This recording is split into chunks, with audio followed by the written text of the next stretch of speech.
Vamos a encontrar la corriente y los voltajes para un circuito RL serie en corriente alterna. Entonces vamos a calcular simplemente esta corriente y el voltaje sobre cada una de las cargas. Para poder resolver este circuito, tenemos que llevar nuestro circuito primero del dominio del tiempo al dominio fasorial. Para poder hacerlo, primero tenemos que calcular la reactancia inductiva de esta bobina. ¿Qué es entonces? Que la reactancia inductiva XL es igual a L por omega, donde entonces tenemos que omega lo podemos ver como L es igual a L por 2 pi f, donde 2 pi es una constante y f es la frecuencia de nuestro sistema. Para entonces este caso, la XL sería igual entonces a la inductancia por 2 por 3,1416, para este caso lo vamos a aproximar a este número, por la frecuencia que es 60. Si nosotros calculamos esto donde L es 0.8, aproximamos al número pi a 3,1416 y la frecuencia 60, esto aproximadamente me da 300 ohmios. Tenemos entonces que la forma correcta de expresar XL sería entonces como la reactancia, el valor inductivo sería 300 ángulos de 90 grados en forma polar, o en forma rectangular sería 300 más J300. Forma polar, forma rectangular. Luego de calcular la impedancia reactiva de la inductancia, podemos expresar todo nuestro circuito en función de los fasores. Vamos a ver entonces que nuestro fasor sería entonces, nuestro voltaje sería 120 ángulo de 0, que nuestra resistencia la podemos expresar como 300 ángulo de 0 o como 300 J más J0. ¿Por qué? Recuerden que la resistencia no tiene componente imaginario. En el caso de la bobina, tendríamos entonces que su forma polar es 300 ángulo de 90 grados y su forma rectangular sería más J300. En este caso, la bobina no tiene componente real. Entonces lo que vamos a hacer entonces es hacer la suma de las dos en sus componentes rectangulares, perdón.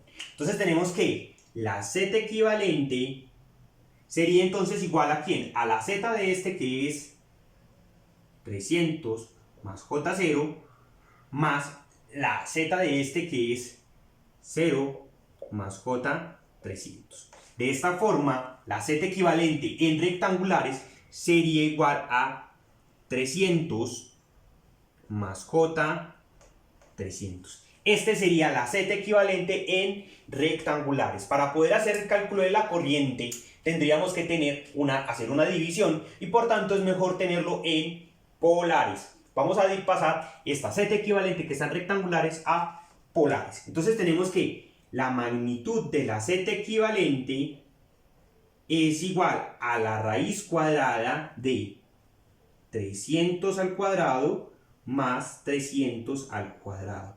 Si nosotros sacamos la raíz cuadrada de esos dos elementos, obtenemos el siguiente resultado: 424,2641. Ese sería más o menos el resultado que obtendría la magnitud. En cuanto al ángulo, el ángulo sería la tangente inversa de 300 sobre 300, por tanto el ángulo sería 45 grados. De esta forma podemos expresar que la z equivalente en términos de polares se puede expresar como 424.2641 ángulo de 45 grados.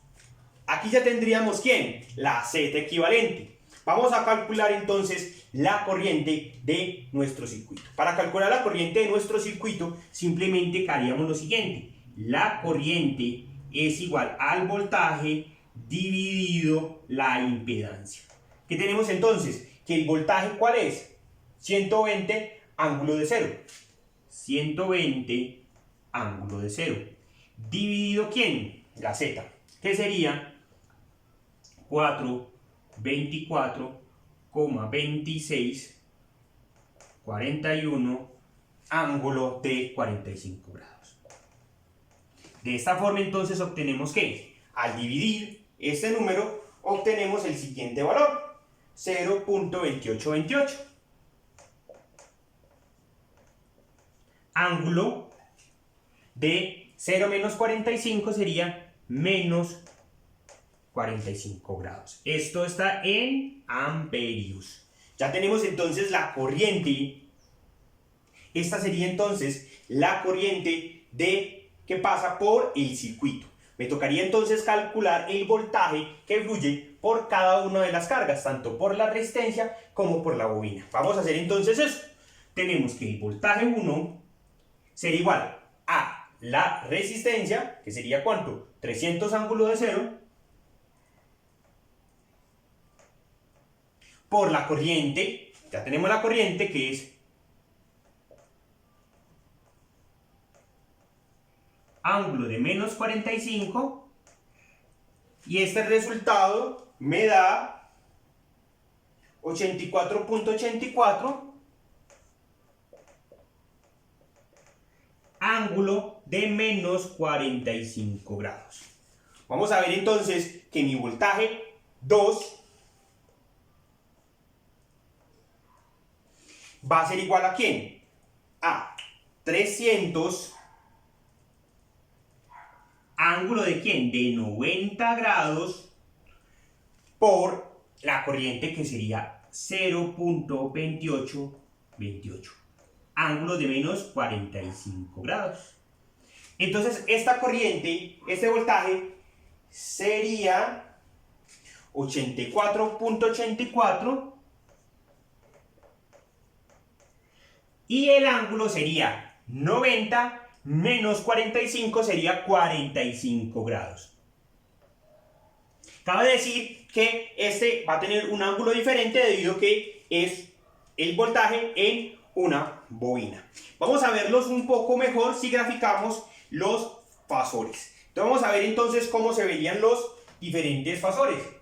Vamos a graficar nuestro sistema. Vamos a mirar entonces, empecemos con el voltaje de la fuente. Para el voltaje de la fuente tenemos entonces que es 120 ángulo de 0. 120 ángulo de 0 sería este que tenemos acá. Este sería el voltaje de la fuente, sería 120 ángulo de 0 grados.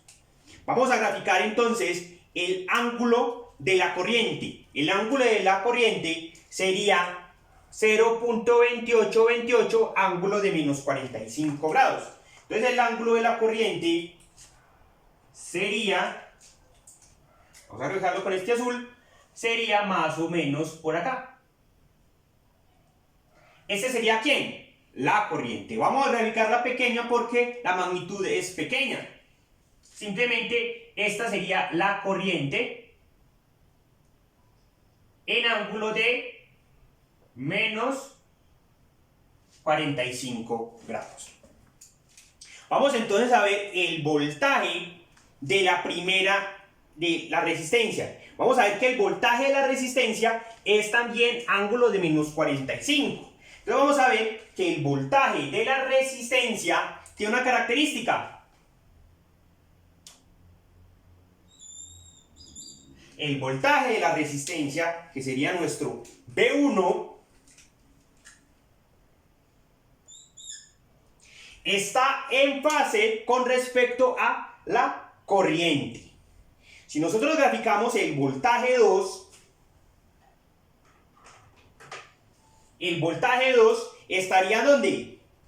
En 84.84, 45 grados. Entonces estaría por acá.